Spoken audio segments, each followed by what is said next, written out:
देवियों और सज्जनों, सादर अभिनंदन, हार्दिक आभार।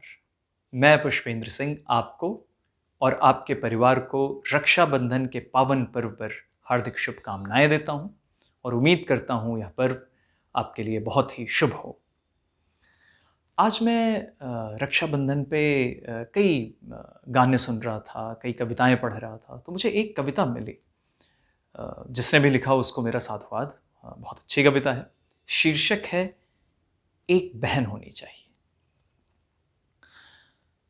कैसी भी हो, एक बहन होनी चाहिए।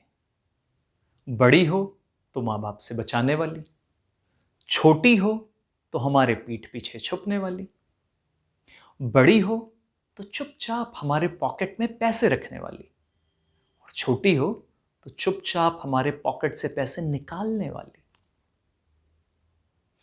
छोटी हो या बड़ी, छोटी छोटी बातों पर लड़ने वाली, मेरा मोबाइल क्यों छुआ। तो छोटी हो या बड़ी, छोटी छोटी बातों पर लड़ने वाली एक बहन होनी चाहिए। खुद से भी ज्यादा हमें प्यार करने वाली एक बहन होनी चाहिए। रक्षाबंधन रक्षा का प्रतीक है। जब अ, एक बहन भाई की कलाई पे रक्षा बंधन बांधती है, तो भाई अ, एक वायदा करता है कि हाँ, मैं आपकी हमेशा रक्षा करूंगा। रक्षाबंधन पे हम किसी को भी रक्षा बांध सकते हैं। एक भाई भाई को बांध सकता है, एक बहन बहन को, एक ननद भाभी को या भाभी ननद को, कोई भी किसी को जिसे आप बहुत चाहते हैं, प्यार करते हैं, प्रेम है आपका, आप उसको रक्षाबंधन पे आप एक वो रेशम की डोर जरूर बांध सकते हैं जो भावनाओं की डोर होती है। इस पे कई ऐतिहासिक कथाएं हैं। मैं एक ऐतिहासिक कथा आपको सुनाता हूं, अ, जिस जिसके बाद ये रक्षाबंधन का प्रचलन शुरू हुआ। तो महाभारत काल में जब भगवान श्री कृष्ण को शिशुपाल लगातार अपशब्द बोल रहा था, तो श्री कृष्ण जी की चेतावनी के बाद भी वो अपशब्द रुक नहीं रहे थे उसके, और तब उसकी 100 गलतियां हो जाने के बाद श्री कृष्ण जी ने अपने सुदर्शन चक्र से उसका वध किया।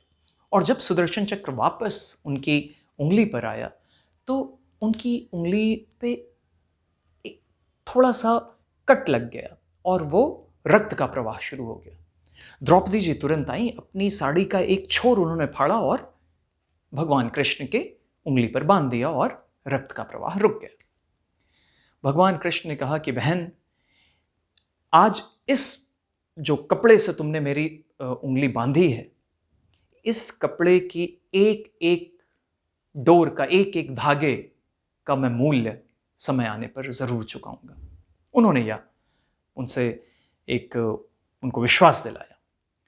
और आपको पता है, जब पुरुष समाज पे कलंक दुशासन ने असफल और अपवित्र कोशिश की थी द्रौपदी जी के चीरहरण की, तो भगवान श्री कृष्ण ने उनके चीर को अनंत लंबाई प्रदान करी थी और दुशासन द्रौपदी जी का चीरहरण करने में असफल रहा। तो जब द्रौपदी जी ने भगवान कृष्ण की उंगली पर उनका रक्त प्रवाह रोकने के लिए वो अपना साड़ी फाड़ करके एक उसका कपड़ा उन्होंने उनकी उंगली पे बांधा, तो कहते हैं उसी के बाद ये प्रचलन शुरू हुआ कि एक बहन भाई की कलाई पे रक्षाबंधन बांधती है और भाई बहन को विश्वास दिलाता है कि वो हमेशा अपनी बहन की रक्षा करेगा। एक वायदा करता है कि मैं जीवन पर्यंत आपकी रक्षा करूंगा। तो मैं तो प्रयागराज से हूं। बहन छोटी हो या बड़ी, हम सादर चरण स्पर्श करते हैं। तो मैं आप लोगों से भी अनुरोध करूंगा कि बहन किसी की भी हो, छोटी हो या बड़ी हो, उनका आदर करिए, सम्मान करिए, क्योंकि उनकी शुभकामनाओं से आपको एक सुरक्षा कवच मिलता है, आपका जीवन में मंगलमय होता है। तो इन्हीं शब्दों के साथ एक बार फिर आपको, आपके परिवार को और समस्त ब्रह्मांड को रक्षाबंधन की हार्दिक शुभकामनाएं। जय श्री राम।